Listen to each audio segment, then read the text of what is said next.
Bonjour et bienvenue dans la forêt des lectures. Alors, aujourd'hui, je vais vous parler de Deux filles nues, une bande dessinée de Luz. C'est sorti aux éditions Albin Michel en un tome. Cette bande dessinée a été couronnée du Fauve d'Or d'Angoulême en 2025, donc ça sera certainement le dernier Fauve d'Or d'Angoulême de l'histoire, en sachant que le Festival international de la bande dessinée d'Angoulême ne sera plus, ou sur une autre forme en tout cas, donc pas forcément avec des Fauves d'Or. C'est la première bande dessinée que je lis de Luz, même si je dois avoir quelque part Catharsis, sa première BD qu'il a faite après avoir été caricaturiste pendant longtemps, qu'est Charlie Hebdo. Donc Luz a survécu aux attentats de Charlie Hebdo. En fait, il est arrivé trop tard au travail. Et Deux filles nues, j'avais très envie de le lire, et en même temps, j'avais peur que le Fauve d'Or, tout ce qu'on en dit, mais me survende un peu à la bande dessinée. Et en fait, si on rentre dans le propos et dans la proposition narrative, c'est vraiment, je trouve, une bande dessinée, une grande bande dessinée, c'est le genre de bande dessinée qui, par son importance thématique, narrative, et dans ce qu'elle dénonce, propose et décrit, et mérite d'être mise en valeur par ce genre de prix. Non pas qu'il y a des œuvres qui méritent plus que d'autres, mais c'est important que ce genre d'œuvre soit mise en avant de cette manière. Deux filles nues, à l'origine, c'est un tableau de Otto Müller, qui est un peintre qui a vécu en Allemagne. On va voir là, on va suivre en partie son histoire. Et en fait, la particularité de cette bande dessinée, c'est qu'on va suivre au fil des ans la vie de ce tableau de filles nues, mais comme si on était des yeux qui voyaient au travers de ce tableau. Donc là, au début, on est en 1919. On ne voit rien parce que le tableau n'existe pas encore. Et on va voir petit à petit une image apparaître sous nos yeux au fil où le tableau va être dessiné par le peintre Otto Müller. Donc là, je vous laisse observer un petit peu. Donc là, on commence à voir la forme, et au final, en fait, quand le tableau sera entièrement peint, on verra tout. Et en fait, on a en parallèle un dialogue entre le peintre et sa muse, et on va commencer à découvrir un petit peu le caractère de ce peintre. Il y a quelque chose de vraiment très authentique qui va résonner tout le long de cette bande dessinée par rapport au dialogue.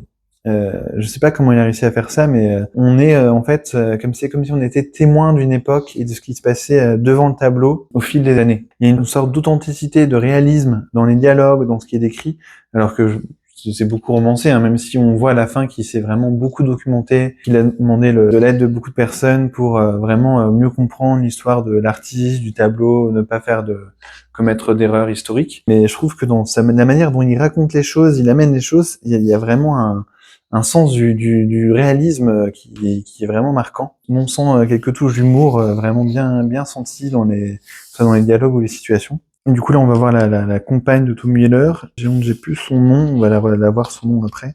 Et du coup on va voir après leur retour, parce que là ils ont peint dans les bois, au travers du coup du regard de la peinture, et ça va offrir en permanence une sorte d'expérience de lecture vraiment unique, je trouve. Et avec des fois des cases qui sont un petit peu penchées, on voit pas toute l'action, mais on entend ce qui se dit.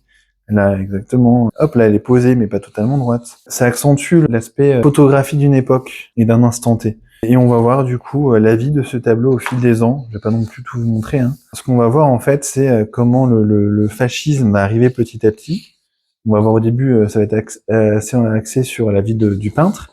Et après, le tableau va un peu s'éloigner du peintre, hein, puisqu'il va être amené vendu. Et on va vraiment voir comment l'art est considéré au fil des ans, et en fonction des pensées de l'époque. Avec, par exemple, l'arrivée du fascisme, comment certaines œuvres d'art vont être vues comme impropres à la culture aryenne. Et on va décrire cet art comme de l'art dégénéré, parce qu'il est peint par des personnes d'origine juive ou des personnes d'origine tzigane, parce qu'il va avoir c'est un art qui va montrer des choses qui vont pas paraître pures ou mettant en avant la grande Allemagne, les hommes et les femmes allemands. Enfin, il y a tout un tas de choses. On a le témoignage de comment un tableau peut être ballotté au fil des ans, et on va voir aussi, il y a plein de choses qui sont mises en avant, des petits détails, comme aussi il y a énormément d'œuvres qui ont été détruites via le fascisme nazi, et comment la censure détruit du coup tout un pan de la pensée humaine, de l'art humain, et à quel point c'est dangereux, comme on voit on l'a avec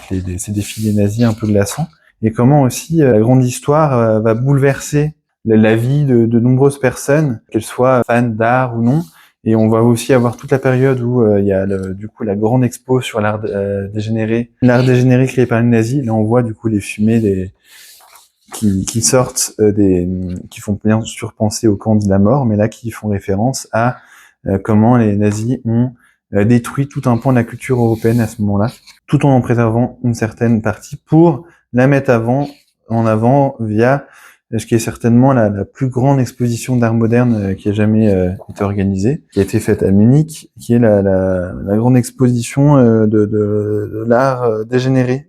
On voit en parallèle aussi l'absurdité des relations entre les personnages à l'époque, où en fait tout était juste relations hiérarchiques, de peur, il faut plaire au Führer, il faut pas dire tout ce qu'on pense forcément, et il faut forcément être en accord avec l'art la pensée nazie, et comment du coup la censure n'est pas uniquement artistique, mais la censure est dans nos actes, nos pensées, et on doit se moudre s'adapter à un moule pour survivre. La bande dessinée arrive, c'est fou comment via un processus narratif, Luz arrive à décrire vraiment énormément de choses sur la liberté artistique, les étapes de la vie, comment la grande histoire influence la petite histoire, la censure, qu'elle soit morale, artistique, etc.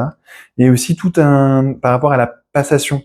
En fait, ce tableau, il va être ballotté à plusieurs reprises, et il y a des moments très touchants, comme là, c'est cet enfant qui va observer le tableau, qu'on retrouvera peut-être plus tard, et il y a vraiment beaucoup de choses qui sont très touchantes, et sur l'importance de l'art dans la vie des gens, malgré les étapes un peu difficiles, et comment des fois aussi l'art n'est perçu que comme une valeur marchande par une certaine partie des personnes, et comment certains tableaux peuvent être mis en valeur s'ils ont une valeur sur le marché de l'art ou non.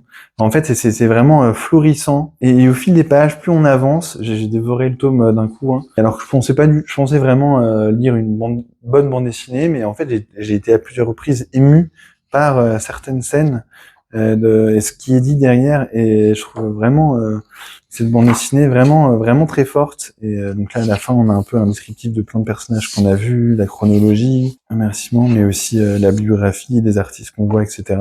De Finus, c'est pas juste une bande dessinée qui a eu un prix, c'est vraiment une grande œuvre qui vaut vraiment clairement le coup d'être lue. Alors peut-être pas si vous avez jamais lu une bande dessinée, ou si vous n'êtes pas habitué à la bande dessinée franco-belge, peut-être à lire d'autres choses avant. C'est vraiment une proposition, au-delà de la proposition narrative, c'est vraiment une grande œuvre engagée, militante, et qui laisse à réfléchir. C'est en ça que c'est vraiment une bande dessinée intéressante. Voilà, j'espère que ça vous aura plu. Au revoir et à bientôt. Merci.